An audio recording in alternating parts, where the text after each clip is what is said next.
Welcome and thanks for joining us today. You're listening to the Women's Broadcast Television Expert Spotlight Show.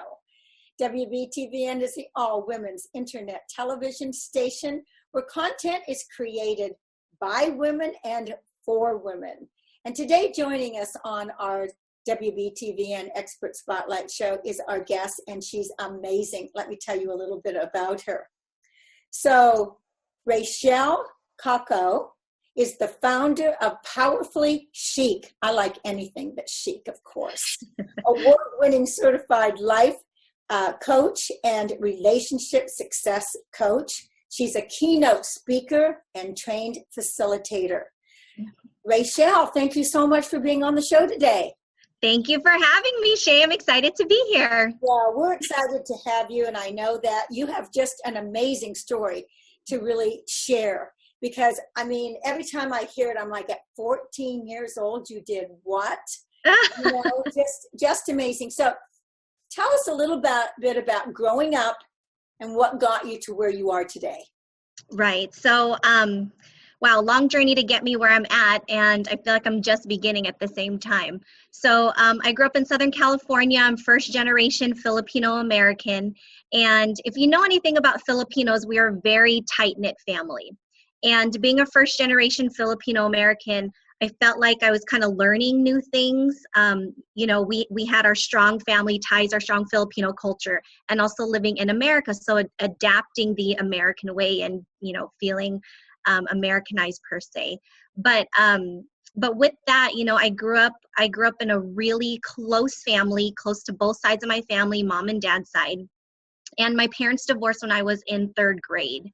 And when they divorced when I was in third grade, I ended up moving to Florida for a few years with my mom because she worked for NASA at the time, and she stayed with NASA up until recently. She retired from NASA, but working with the division of NASA. So we lived there for a few years with her when she was working on the space shuttle program. And then eventually found our way back in California with all of our family because I have my aunts and uncles in Southern California, my dad, and everybody was there.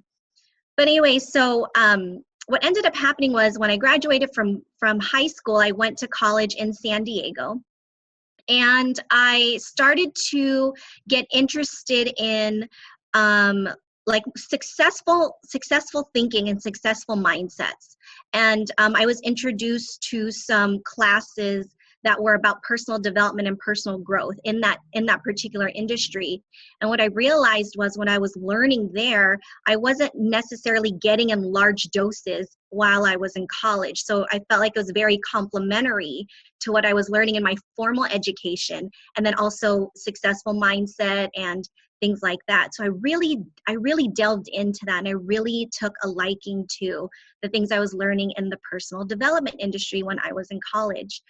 And so that was when I was 18 years old, I started dabbling into that. And then when I started to get into my early 20s, I was really starting to thrive in my career. And yet my relationship with my boyfriend at the time was starting to fall apart. And I didn't have any role models. You know, like I said, my parents divorced when I was in third grade, which I know was the best decision for our family. But I also didn't grow up with any role models or anybody that inspired me, where I could see there was a way to be a successful career woman, but also have, you know, family life that was thriving and still be completely feminine at the same time. Yeah, right. So there weren't a whole lot of role models for me. So I really started to seek out role models. I really started to dive into different parts of the personal development industry to really find the best of the best to help me navigate through this messy part of my life. Really, it was getting kind of messy, and I found a way. I really found a way, and I ended up. So I was in my early 20s. In my mid 20s, when I was 25 years old, one of my dear mentors, she's a thought leader named Allison Armstrong. She really helped me and developed me to really tune into my femininity and create partnerships in my life and a partnership with myself. So it's like an elevated way of relating to people and the way you relate to yourself. So she hired me and trained me and mentored me when I was 25 years old to be a workshop leader and coach for her company. And at that point, I'd become one of the youngest transformation leaders in the industry when I was 25 years old. And that was back in 2007. Wow. Yes, that was a while ago. So, a lot of people ask when I tell that story, so what happened to that boyfriend? What did you guys make? That was my next question. We went years and years, and wait a minute, what happened to that boyfriend? Yeah. So that boyfriend is now my husband. We've been married for 7 years now, and we have a family, and we're growing our family. So it ended up working out. It's not always easy, because he's an entrepreneur and I'm a mompreneur as well. So when you have two strong personalities together, sometimes there's a lot of conflicts that come up, and I think couples that are trying to navigate that, they get into pickles and they get stuck. We're not free of problems. We just have a strong foundation for a commitment to ourselves and our family, and what we're doing in our businesses, but also how we show up and keeping a solid connection and united front when it comes to our family life as well. And that's really hard for people to do. I think that they really want to do that because they both love their kids and they don't want them to see the fighting going on or the the conflict between the parents. And I think that for the most part, people probably do really well at that. But it's hard to do that because you want to it's right there on the tip of your tongue about what you want to say and do. And it's hard to go, ouch, and kind of, bite your cheek or whatever and walk away. But it's probably a better thing to learn to do because it does really confuse children. There's no question about that. One of the things that I wanted to ask, though, is here's your mom really as a great role model from what you're saying to me as far as business is concerned. Did she remarry? She did, yes. I have a stepfather. Okay, and how many years after the divorce did that take place? Let me see. I think they divorced sometime around 1990, and she remarried when I was in junior high. So just a few years later. I mean, my stepdad, Kyle, he's amazing too. He worked for NASA. He was an engineer scientist at NASA, retired there as well. And that was his dream as a child, was to advance humans in space, and he got to do that. So I love that we got to experience that as part of my growing up. I didn't have an appreciation for the connections we had to these astronauts and the access we had to seeing shuttles, and because of who my parents were. And it wasn't until later in life that I really had an appreciation for the roles that they played in advancing humans in space. And, they were both able to retire from that. Absolutely. And that was in Cocoa Beach, right? Is that where you live in Cocoa Beach? Yeah. Yeah, I'm so glad you know that, Shay. Yeah, I do know that. And what a great place. And a lot of people went down there to visit, and see the astronauts and what they had to wear and the whole thing that they have, for you to look at.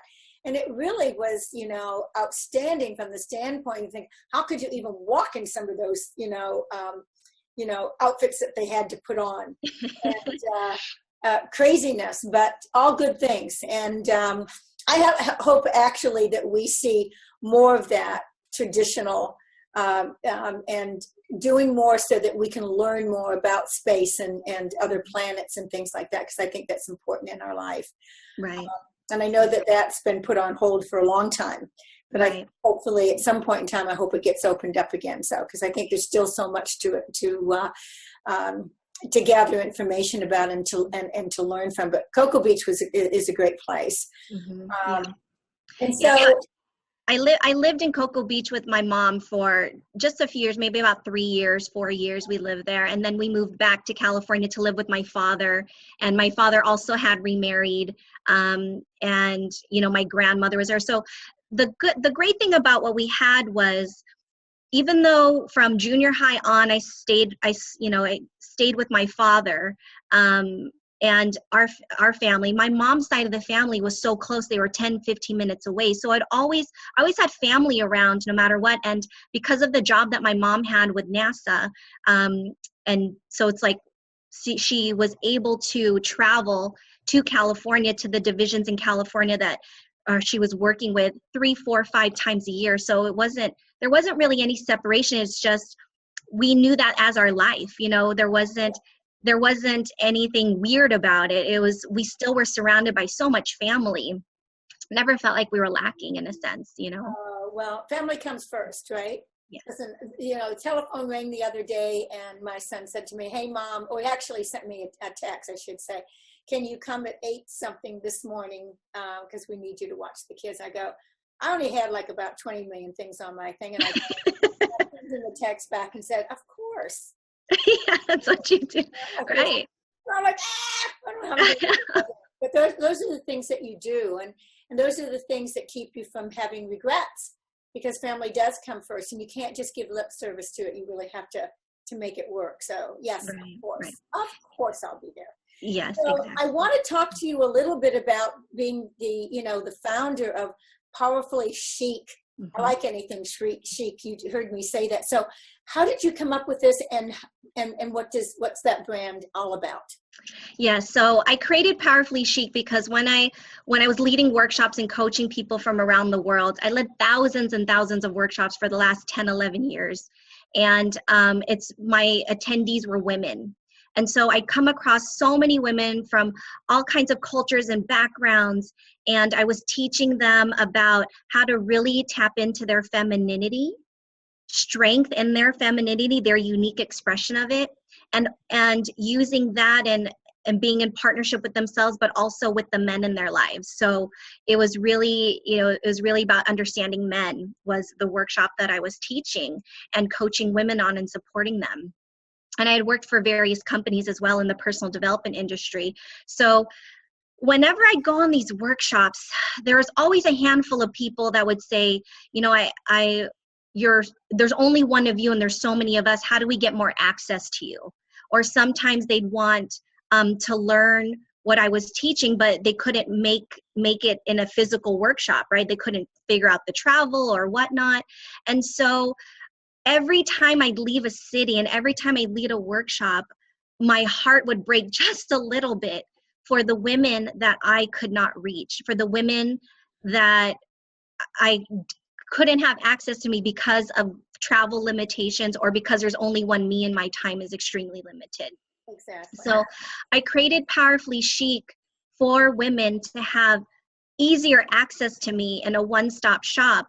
And really, it's for those professional women out there that are juggling a lot. There's so many of us that are juggling so many things, our career, our family life, our finances, our health and wellness, our sanity, and we're drained. A lot of us feel like we're just overtired, we're overworked, we're overwhelmed, and they're looking for women of like-mindedness, women that are on the same success path and just looking for commonality. And you don't necessarily have to be in the same place at the same time. You can, with technology nowadays, I love that we can access each other just like this. We're in 2 different cities. We're hours away from each other, but we can communicate this way and stay connected and support each other.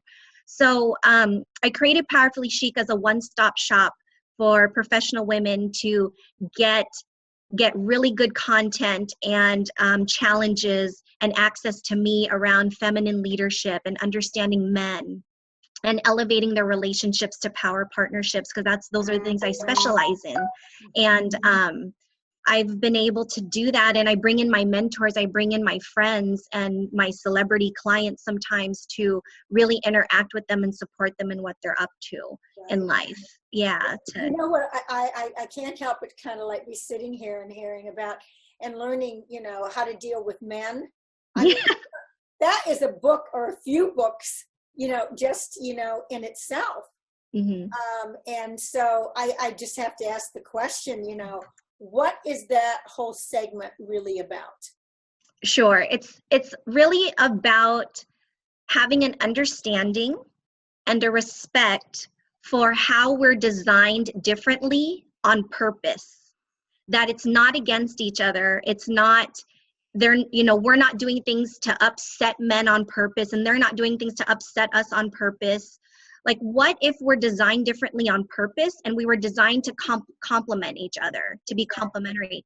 So what I found was leading workshops to women about understanding men what a lot of them would say to me is they felt comfortable, they felt safe, and they couldn't believe that the things that they were experiencing was the same things that the women were experiencing in the room. We all had different, relationships and different experiences of men, but the lot of the experiences were similar. And the thing is, what I noticed is sometimes when men are telling women about how men are, women have a different listening for it, right? We have a listening for it, like the default listening is, you're making an excuse for your bad behavior. Or you're just trying to cover your butt because you can't fulfill on something. Or it's like an excuse, like it lands like an excuse. So part of what I did in the workshops and what I do in the workshop is I really get down to what the source of the trouble is when it comes to men, comes to us relating powerfully to men without giving up our own power. And so we have to start there, because once you can own what's happened and how you're relating to them, how sometimes we're making the biggest mistakes that we don't even know that we're doing. For a lot of us, we're doing things that we don't know is actually repelling them versus having them want to contribute to us and take care of us, which is what we want most, and respect us and love us, depending on the situation that you have with that man.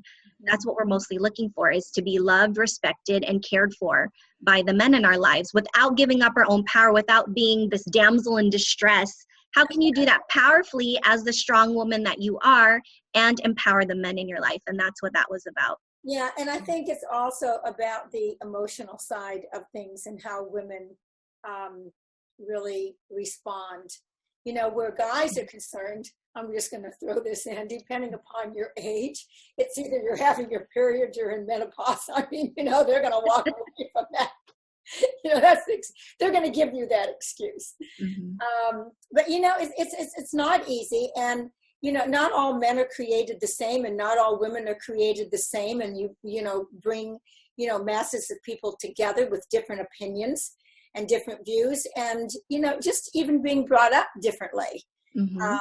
You were brought up, and so was I, in a very, very close family setting.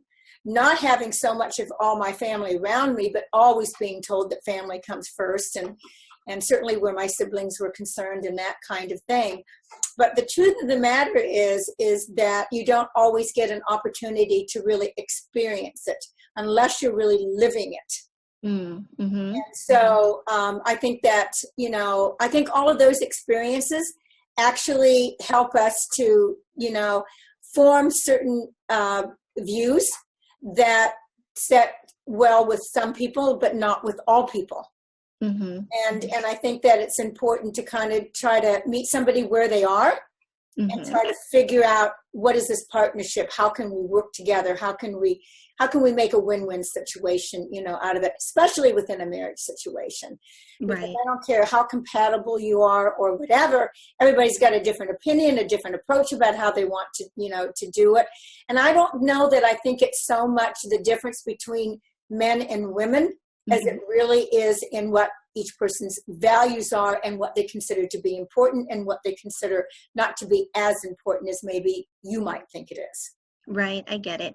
I totally get it. And I agree. I think that, it's like when it comes to who we are as humans, men and women, I think there's some foundational pieces that are common amongst women that it's found in every type of woman. And there's common things that are common in every single man. But then you have your own flavors and your own uniqueness that you bring to the party. And so I think that when it comes to those fundamental differences that are truly keep us fundamentally different but complementary to each other, at that core level, when you understand that those things are there and how to deal with those powerfully, that the uniqueness that you bring to who you are as a human regarding your values, your beliefs, what's important to you, you can deal with those things more powerfully as well. So yeah, that's what I've definitely learned from leading workshops for over a decade, is that women of different cultures and from all around the world would come to my workshops, and I would go through the exercise, particular exercise where I had them own up to the ways that they knew that they disempowered men, that they took men out. And no matter where I was doing this workshop, it was always the same. The ways that we do it consistently, regardless of your culture, regardless of your background, there's a lot in common when it comes to that. So shining light on the ways that we do that and how, and the price that we're paying for doing that, either whether we felt they deserved it, whether we were doing it subconsciously, we're paying a price from being that way with men. And, even for some women, they had an experience where a man harmed them from their past, and every man in their life was paying for that thing that one man did in their life. And just bringing that to their attention, it's like, oh my gosh, I am doing this. So, I was a transformation leader, so that's what I specialized in, right, Shay? I Yes, transform a woman's perspective on the power that she has and how powerful men really could be, right. and not to be scared of that, and how to deal with that powerfully in a weekend. Yeah.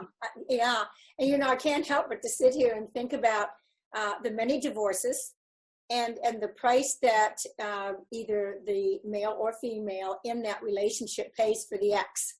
Mm-hmm. I'm Yeah. not the ex. This is who I am, Yeah. But it's true, it's kind of like that knee-jerk reaction, Mm-hmm. because you were around it for so long, and just any signs of anything creeping into the conversation or action is going to kind of bring that back to mind. Right. So you pay for that sin. Right. Exactly. Yeah. Exactly. Mm-hmm. Yeah. And so I so embrace all of the great educational things that you're doing for women, because that WBTVN obviously, totally believes that, Women United are changing the world. Mm-hmm. And that's the truth. And that's a way to help women come together and within their power, and Mm-hmm. for all the right reasons, because they want to give a hand up, or sometimes it's not always balanced. Sometimes it's you need something, so you graciously say thank you for what somebody else gives to you, and look for that other opportunity for you to be able to, to give something back, not necessarily to the person that gave it to you, but at the person that comes into your life at that moment that needs something. It's really powerful. Right. When we do these things. So right.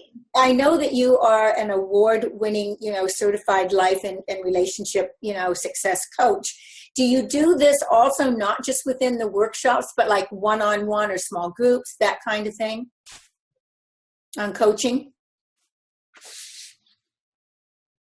You froze on me for just. Yes. So my coaching, yes. So I do coach people one-on-one. Am I back, Shay?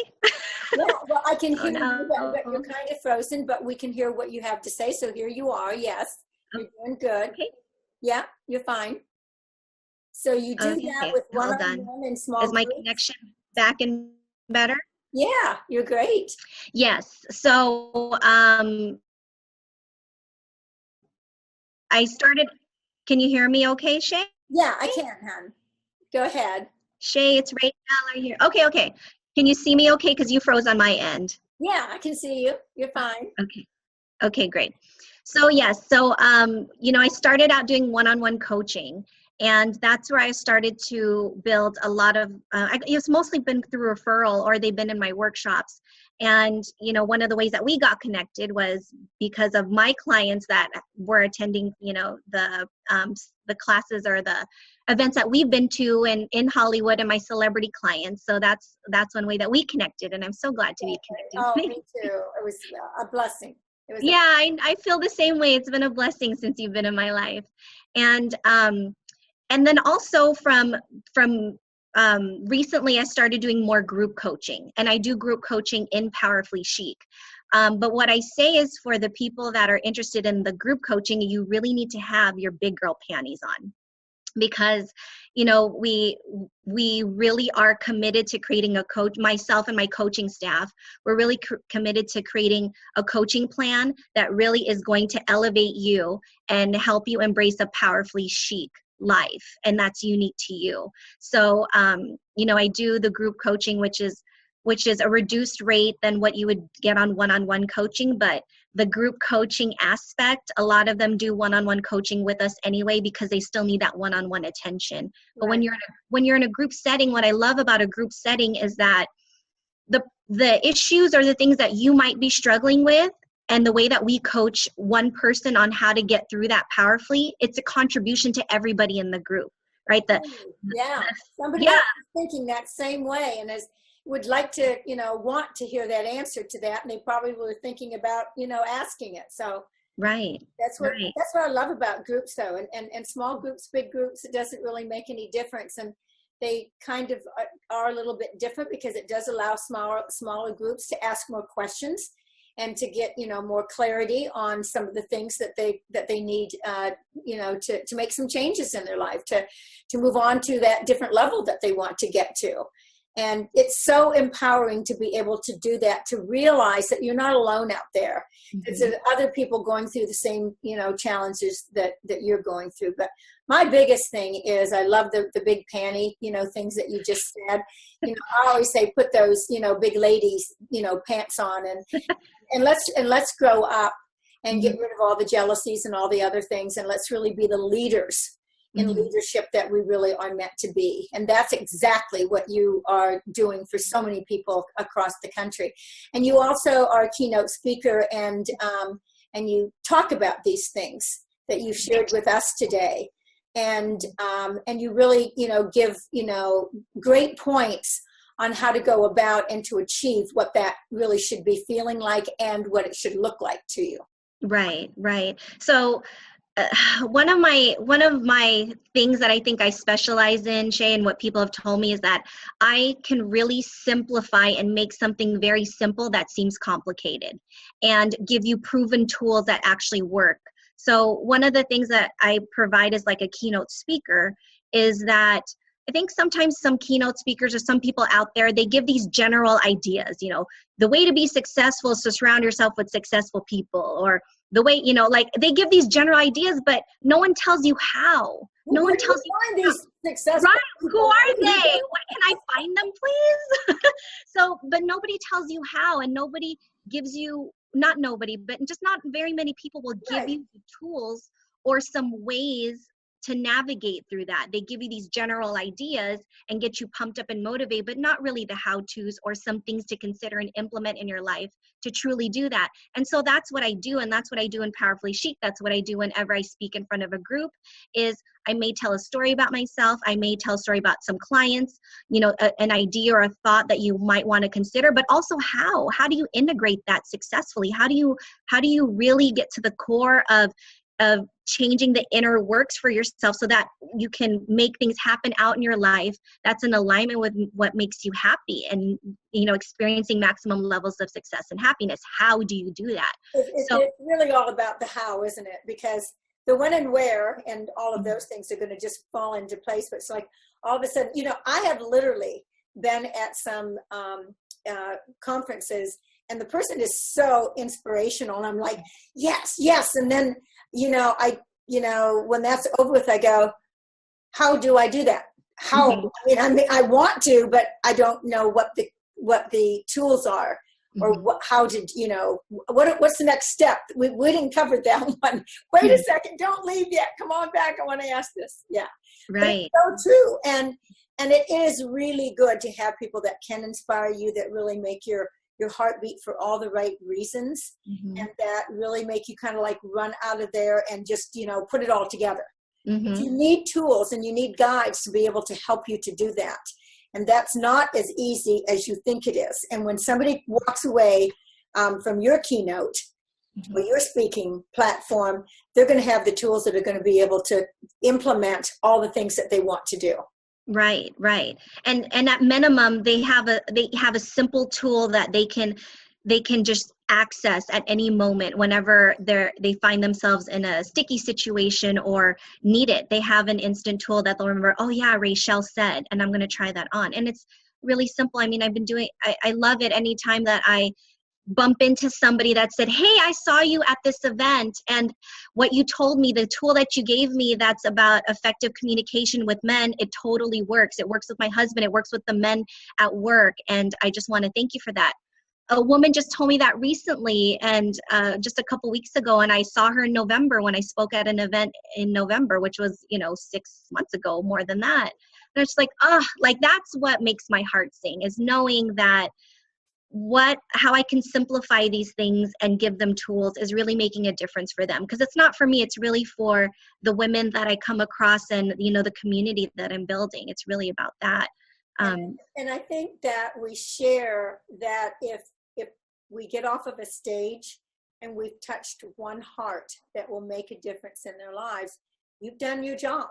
Right. You would love to think that everybody felt that way, but sometimes people aren't where they need to be or want to be to have that happen. But, the warm spot of your heart tells you they're not going to forget everything that you said, and at some point in time, it will resonate with them. So it's not lost by any stretch of the imagination.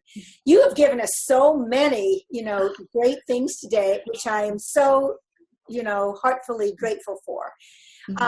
If you were to just, give some advice real easy to our listeners, what would that be right now?